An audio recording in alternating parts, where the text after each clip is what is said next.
Thiès day jaadu mu dem xool fan la toll. ak lan la ñu namaat tëgg ci at yi di ñëw pour la région de Thiès. je pense que du campagne électorale su ñu demee campagne électorale di ngeen gis li ñu mëne. lii lancement bi la rek. je pense que ça s'est très très bien passé c'est un accueil exceptionnel. je pense que président wax na ko sax à la fin ndax Thiessois yi ñoo génn toute la région de Thiès les jeunes les femmes les populations de Thiès ñoo génn pour accueillir ko teeru ko. et je pense que ça augure de très bonnes choses pour la région de Thiès. mais aussi pour le Sénégal avec le président Macky Sall. alors wax nga ko tournée économique mais mu nduru na également tournée politique gis nañu ko léegi ci image yi nga xamante ne moom mooy jàll responsable bu ci nekk fexe nga mobiliser ci mobilisation yi ku ci nekk say ñi nga xamante ne yow la ñuy ñëwal ñu ngi sol ay t-shirt ak ñoom seen tey li jaaxal sénégalais yi mooy lan moo tax mobilisation bi méngoowul ak li am ci résultat ci urne yi. waaw je pense que urne yi ça dépend ci li ngay jël parce que su fekkente ne dernière élection nga jël. d'accord mais xam nga loolu ça n'a rien à voir ak engagement responsable yi nga xam ne ñooy mobiliser seen ay nit mobiliser seen ay militants indi leen pour ñu teelu président de la République parce que élection boo jël dafa am contexte ak moment ak lu xam. élection yi fi jaaroo c'est d'abord une élection locale. élection locale dama wax souvent que mooy nawetaanu élection parce que ku ci nekk da ngay bokk ak nit kër waxuma sax bokk ak nit parti mais bokk ak nit kër mu bëgg nga bëgg xëccoo bi dafay taal. après ñu dem ci élection législative c'est vrai que c'est une élection nationale. mais il y a beaucoup de paramètres. mais fii nag président de la République mooy ñëw. c'est un homme qui va à la rencontre de ses concitoyens.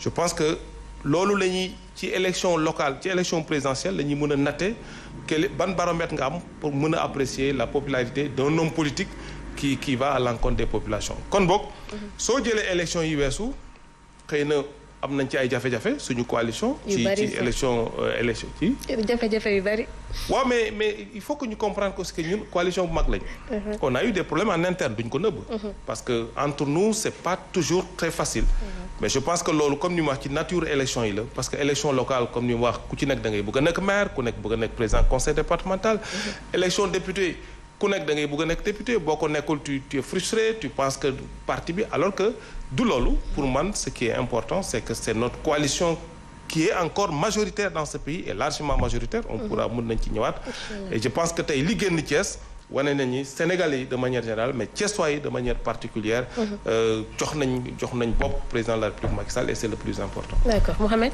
alors monsieur le ministre Thiessois yi fi nga daanelee jox nañu bopp président de la République loolu xëy na élection yu weesu Khady wax na ko léegi wanewul loolu peut-être seen beneen baromètre mooy peut-être élection présidentielle yi ñu jëm.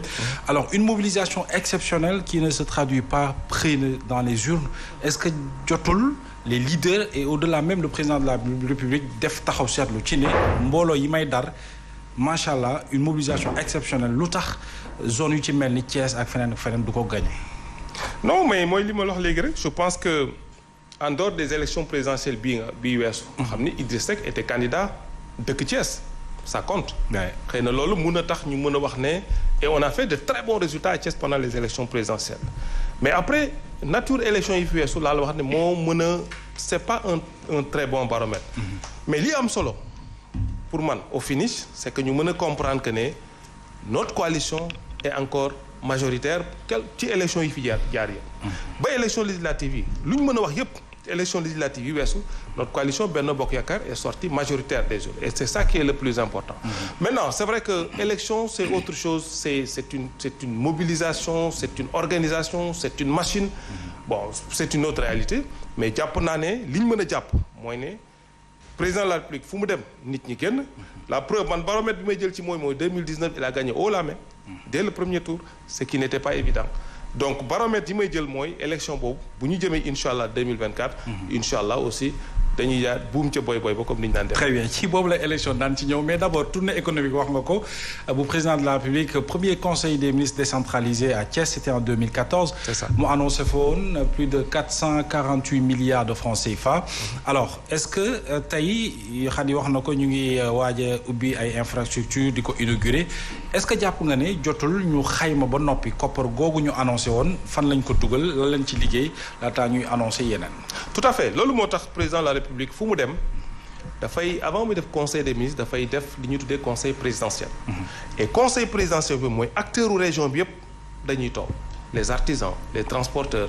les acteurs économiques le patronat ñëpp toog l'administration ñu xayma li nga xam ni moom le président diggé woon en 2014 lan lañ ci def lan moo ci des ak lan moo nekk en cours. et je pense que ce travail là il va être fait demain matin par le président de la République et l'ensemble des services de la région de Thiès.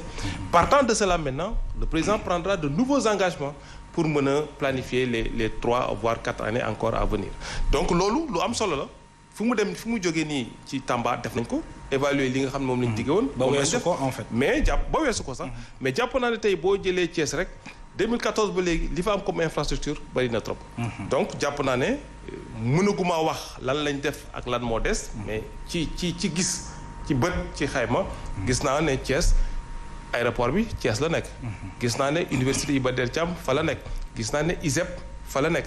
gis naa sans compter les routes et cetera qui sont faites à Thiès et ça je parle que de Thiès mais au-delà du département de Thiès la région totale de Thiès mais loolu.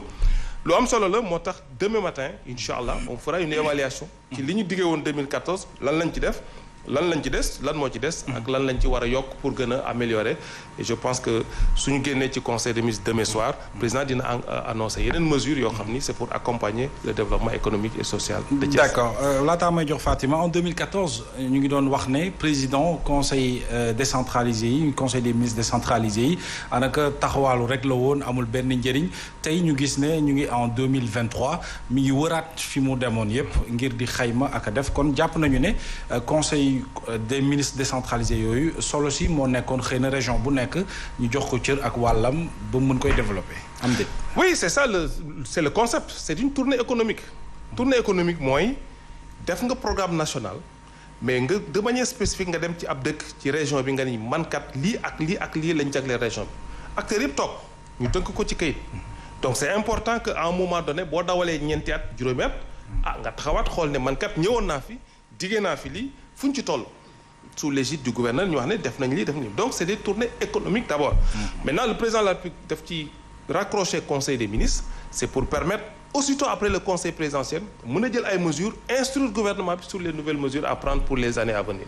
et jàpp naa ça c'est une très bonne chose parce que Sénégal mënuñu ko tabax rek ci nekk Dakar di wax.